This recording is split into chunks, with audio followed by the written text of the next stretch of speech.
チデートやば最高なんだけど、永遠に続いてほしすぎる。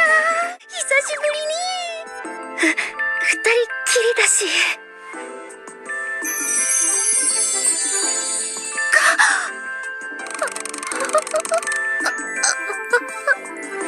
シュキ、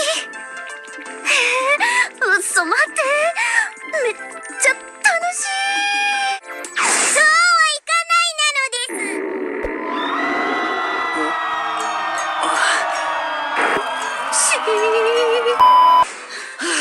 しんど。てかどうしよう。どうしていいかわかんないんだけど。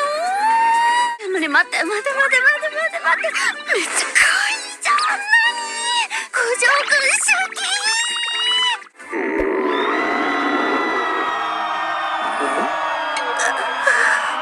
北川さん、お腹空きました？